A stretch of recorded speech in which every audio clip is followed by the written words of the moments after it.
CAA कानून के विरोध में देश में तमाम जगहों पे जो प्रदर्शन हुआ था, उनमें एक सबसे बड़ा प्रदर्शन दिल्ली के शाहीन बाग इलाके में हुआ था और उस वक्त शाहीन बाग की दादी के नाम से ये मशहूर हुई थी। हमारे साथ हैं। क्या नाम है दादी आपका? नूरनिसा। जिस कानून के विरोध में आप लोग बैठी थी, इतने लंबे समय तक प्रोटेस्ट किया था, वो कानून सरकार फिर से लेके आ रही है। बैठेंगे तो बैठेंगे हम भी। फिर बैठ जाएंगी धरने पे? हाँ, जैसे पहले बैठी थी? पहले बैठे थे ऐसे ही बैठ जाएंगे हम। तो डर नहीं लग रहा है? नहीं, डरना क्या हो गई हैं इतने, डरना क्या है, डरना तो नहीं है।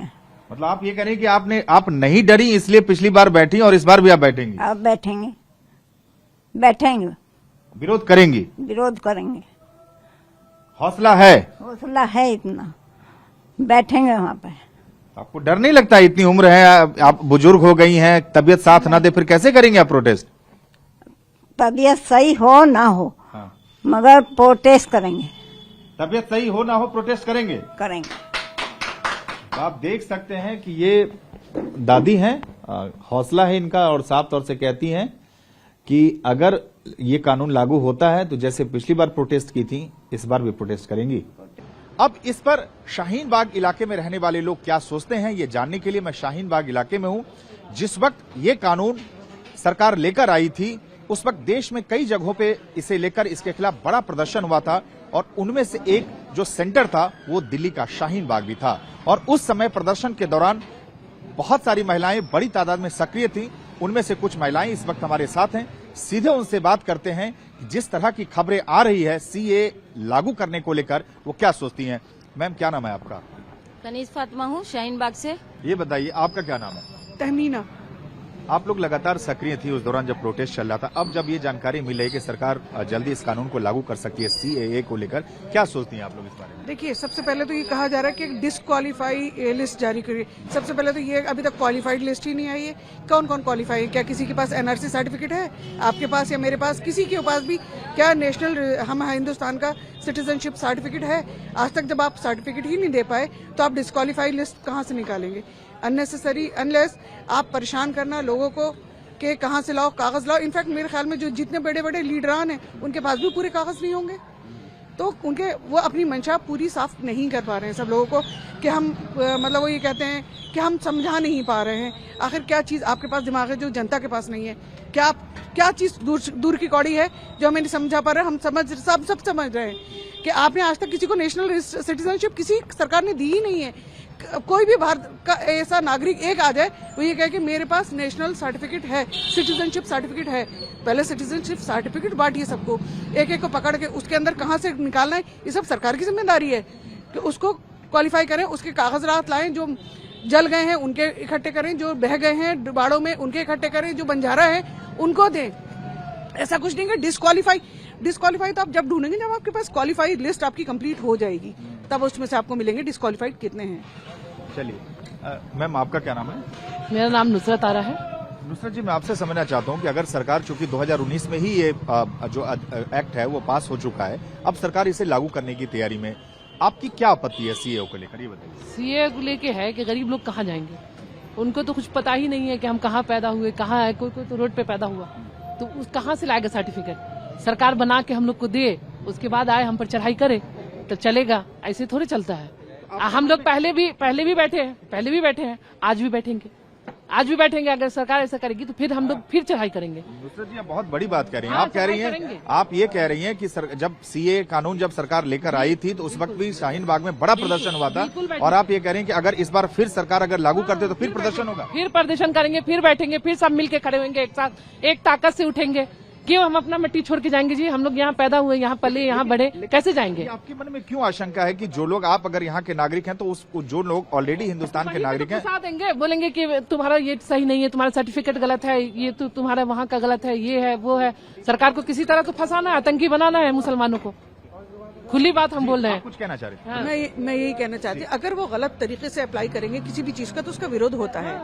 कोई भी कानून हो, अगर आप गलत मंशा से लेकर आएंगे उसका विरोध होता है। अब सबके सामने, आपके सामने बिल्कुल ड्राइवर वाला कानून आपके सामने है। जिस कानून के अंदर भी गलत मंशा होती है उसका प्रोटेस्ट होता है। चाहे आप CNRC को क्यों वो कर रहे हैं, हर कानून को देखिए ना, चाहे वो पुलिस के लिए हो, चाहे वो वकीलों के लिए हो, चाहे वो ड्राइवर के लिए हो, किसान के लिए हो, स्टूडेंट्स के लिए हो, हर चीज के लिए आप गलत कानून लाएंगे उसका प्रोटेस्ट होता है। नहीं तो इस बार क्या, अगर हमने देखा था कि किस तरीके से शाहीन बाग में आप लोगों ने बड़ा प्रोटेस्ट और बहुत लंबे समय तक यहाँ प्रोटेस्ट चला था, क्या इस बार सरकार अगर जी आपत्ति CAA पे थी, अमेंडमेंट पे थी, NRC पे नहीं थी।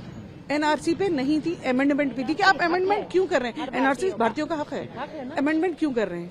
कि सबको देंगे, बौद्ध को देंगे, जैन को देंगे, ईसाई को देंगे, लेकिन मुस्लिम्स को नहीं देंगे।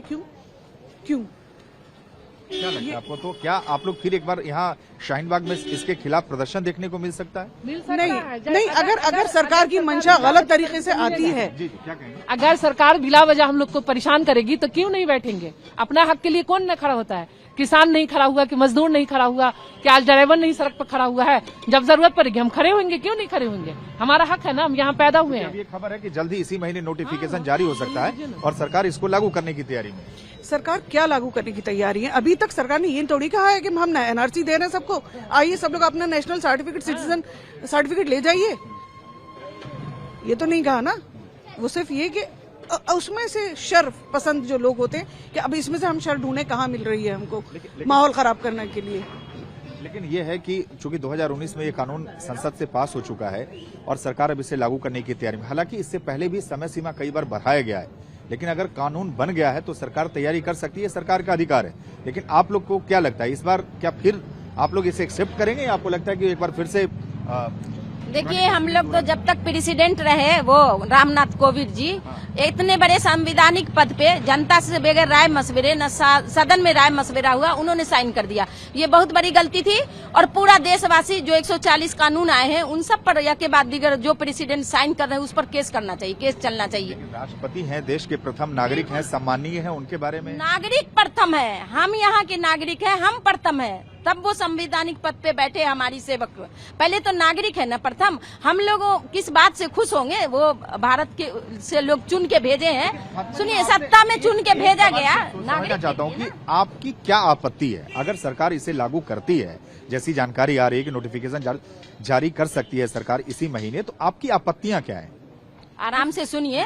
CAA अमेंड आया कि हर हिंदुस्तान में रहने वाले जो ऐसे कोई बिजनेस करने आ रहे हैं, कोई सेलिब्रिटी आ रहे हैं, सिंगर है, डायरेक्टर है, एक्टर है, बहुत साल हमारे अच्छे रहे।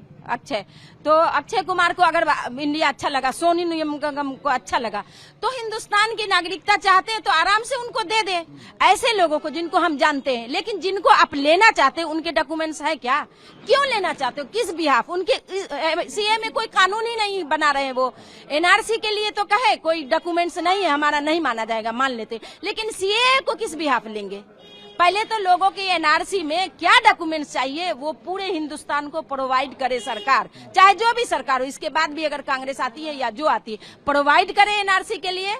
NRC हो NPR के चोर दरवाजे से अगर NRC करके डिस्क्वालीफाई करके CA में लेने की वजह बनना चाहते हैं तो वो नहीं मानेंगे। हम तो कहते हैं एक मसौदा लिखा गया है, उसके विभाग सरकार भी हमसे ले रहा है मशवरा, मसौदे पे काम करे। कोर्ट में भी भेजे हैं, हम सदन में भी भेजे हैं। मसौदे का जो तरीका उस तरह से NRC हो, हमको मंत्रालय दे, NRC का बजाते एक मंत्रालय बनाया जाए, हम लोग काम करेंगे। फातिमा जी एक ये कह रहे हैं कि इनको ये लग रहा है कि जब अगर ये लागू होता है तो आपको क्या लग रहा है कि डॉक्यूमेंट्स, आपके मन में ये आशंका है क्या कि डॉक्यूमेंट्स के उलझन में आप लोग उलझ जाएंगे? क्योंकि उसके बारे में तो साफ कहा गया कि जो हिंदुस्तान के नागरिक हैं उनको इस कानून से कोई फर्क नहीं पड़ेगा। नहीं, ऐसा है ना, कुछ खबरें दबा दी जाती हैं। असम में जो स्टार्ट हुआ था कि जो पेपर वर्क शुरू हुआ था, तो जो लोग फेयर पेपर वर्क कर रहे थे उन लोगों को पद से हटा दिया गया।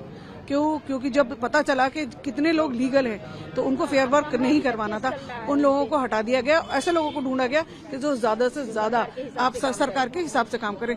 और रही बात दूसरे की कि अमेंडमेंट बाहर के लोगों को नागरिकता देने की, पहले अपने मुल्क के जितने भी 140 या 125 करोड़ लोग हैं उन लोगों को पहले नागरिकता दे दी जाए, उनका शिक्षा, उनका हेल्थ, उनकी रोजगार, उसके बाद तभी तो आप बाहर के लोगों को लाएंगे। यहाँ पर लोगों को रहने के लिए घर नहीं है, पूरे रैन बसेरे कंप्लीट नहीं पड़ते, तो फिर आप बाहर के लोगों को लाके कौन सा बिजनेस करवाएंगे, कौन सा काम करवाएंगे?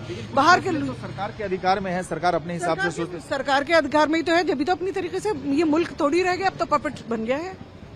सिर्फ सदन में बैठ के कुछ मुट्ठी भर लोग फैसले कैसे कर सकते हैं? किसी भी चीज का आप फैसला कर सकते हैं? आप हर डिपार्टमेंट में तो नहीं है ना। एक वो ट्रांसपोर्ट मिनिस्टर बन गया, क्या उसे ट्रांसपोर्ट की सब चीजें पता है? कुछ नहीं पता है। तमाम महिलाएं हैं जो शाहीन बाग में प्रोटेस्ट के दौरान काफी सक्रिय थी। बहुत लंबा प्रोटेस्ट यहाँ पे सीएए के खिलाफ चला था और इस बार भी इन लोगों का साफ तौर से कहना है कि सरकार अगर जिस तरह से लागू करने की खबर है सीएए को लेकर, एक बार फिर ये लोग शाहीन बाग में विरोध प्रदर्शन कर सकते हैं। कैमरामैन अशोक चौहान के साथ सुमंत कुमार, TV9।